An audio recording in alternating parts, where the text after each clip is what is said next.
It's time to talk tech, thanks to our partners Noel Leeming. Paul Spain, Guerrilla Technology with us this morning. What is the big deal with the crypto ATMs and the fact that they're about to be taken away by the government? Nicole McKee issued a press statement saying basically they're all going to be gone. Paul Spain is with us now. Hey, Paul. Good morning.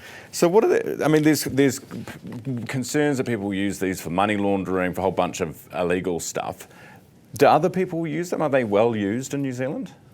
I saw an interview with someone that had one of them in their store, and it looks like a local dairy, and they were saying they get 3 or 4 visits a day, and those people are buying other things while they're in there, so they were quite happy around having the ATM in place. I've seen stats that suggest in the direction of $250 million of fraud associated with these ATMs in the US. So you can imagine that would be a lot smaller in New Zealand, but they do tend to be associated with money laundering and illicit activities. I think for me the concern is if you take away those ATMs, that means people wanting to convert cash to crypto or crypto to cash are more going underground. So they're going into online forums, they're finding other people that they can sort of trade with, and we've already seen instances of those sorts of things leading to crime, and people turning up maybe with their cash and coming off not so good, losing their cash and not being able to convert it to crypto. Is it so? I mean, in a dairy, 3 to 4 people a day, is this going to have a massive effect on people who are using the machines legally?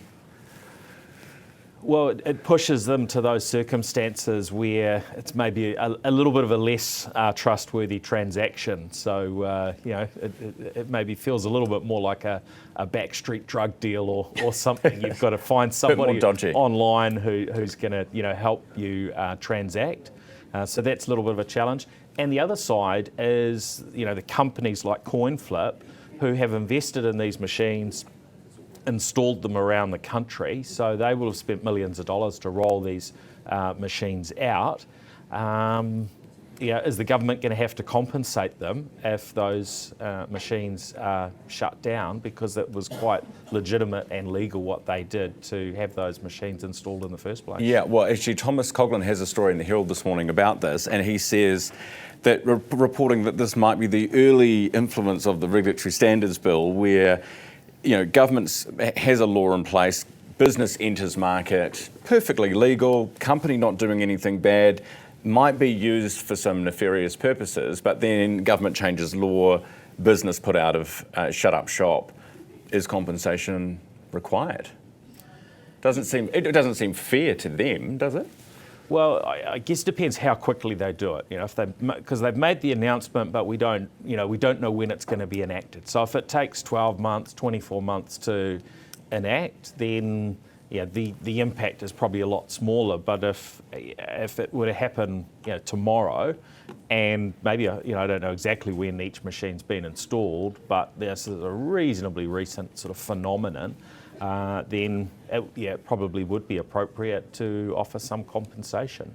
And this is one of the challenges when governments flip-flop around and drop new things, and it impacts business, that impacts confidence, it impacts how international investors feel about operating in New Zealand. So we need to give that confidence that we're going to balance things up if we mess things up for business. Yeah, interesting. Paul, thank you very much for coming in. Good to see you as always. Paul Spain, Guerrilla Technology.